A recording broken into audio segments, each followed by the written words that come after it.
پاک صلی اللہ علیہ وآلہ وسلم کے ایک صحابی رضی اللہ عنہ سخت بیمار ہو گئے۔ شدت ضعف کی وجہ سے اٹھنے بیٹھنے سے بھی معذور ہو گئے تھے۔ حضور پاک صلی اللہ علیہ وآلہ وسلم عیادت کے لیے ان کے گھر تشریف لے گئے۔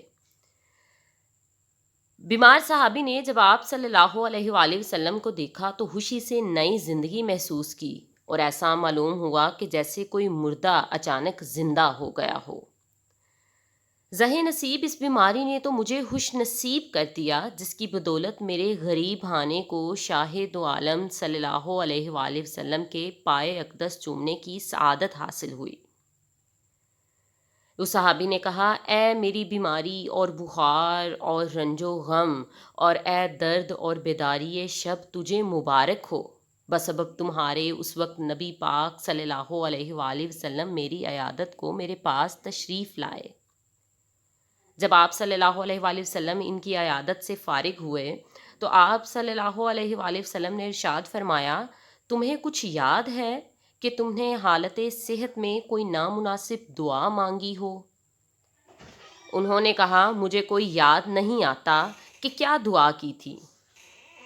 تھوڑے ہی وقفے کے بعد حضور پاک صلی اللہ علیہ وآلہ وسلم سے ان کو وہ دعا یاد آ گئی۔ صحابی نے عرض کیا کہ میں نے اپنے اعمال کی کوتاہیوں اور خطاؤں کے پیش نظر یہ دعا کی تھی کہ اللہ تعالیٰ وہ عذاب جو آخرت میں آپ دیں گے وہ عذاب مجھے دنیا میں ہی دے دیں تاکہ عالم آخرت کے عذاب سے فارغ ہو جاؤں۔ یہ دعا میں نے بار بار مانگی، یہاں تک کہ میں بیمار ہو گیا اور یہ نوبت آ گئی کہ مجھ کو ایسی شدید بیماری نے گھیر لیا کہ میری جان اس کی تکلیف سے بے آرام ہو گئی۔ حالت صحت میں میرے جو معمولات تھے، عبادت و ذکر الہی اور وہ وظائف کرنے سے عاجز اور مجبور ہو گیا۔ بھرے بھلے اپنے بیگانے سب فراموش ہو گئے۔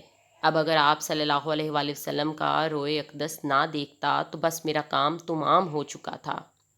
آپ صلی اللہ علیہ وآلہ وسلم کے لطف و کرم اور غم ہاری نے مجھ کو دوبارہ زندہ کر دیا ہے۔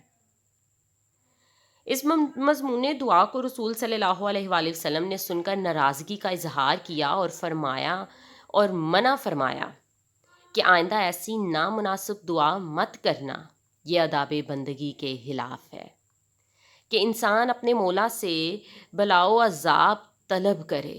انسان تو ایک کمزور چونٹی کی مانند ہے، اس میں یہ طاقت کہاں کہ آزمائش کا اتنا پہاڑ اٹھا سکے۔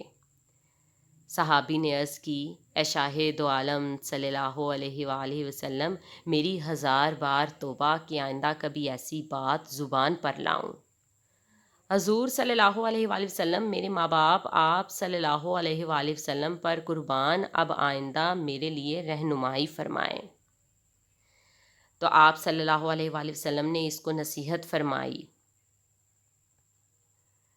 اللہم ربنا آتنا فی الدار دنیا حسنہ وآتنا فی دار عقبانا حسنہ، جس کا ترجمہ ہے کہ اللہ دنیا میں بھی ہمیں بھلائیاں عطا فرما اور آخرت میں بھی ہم کو بھلائیاں عطا فرما۔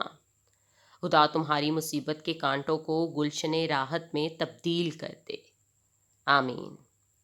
تو پیارے دوستو، آج کی اس واقعے سے ہمیں یہ نصیحت ملتی ہے کہ اللہ تعالیٰ کی طرف سے عطا شدہ نعمتوں کی ناشکری کرنے سے اللہ تعالیٰ اور اس کے رسول صلی اللہ علیہ وآلہ وسلم ناراض ہوتے ہیں، جیسا کہ حضور پاک صلی اللہ علیہ وآلہ وسلم نے فرمایا کہ کوئی بھی نامناسب دعا کرنا آداب بندگی کے خلاف ہے۔ انسان بہت کمزور ہے، اتنا کمزور کہ ایک چونٹی کی مانند ہے، اور وہ آزمائش کا اتنا بڑا پہاڑ نہیں اٹھا سکتا۔ تو انسان کو اپنے مولا سے کوئی عذاب طلب نہیں کرنا چاہیے، ہمیشہ اپنے لیے جب بھی دعا مانگے دنیا اور آخرت دونوں کی بھلائی کی دعا مانگے۔ اگر آپ کو آج کی ہماری یہ ویڈیو پسند آئی ہو تو ہمارے چینل کو سبسکرائب کریں۔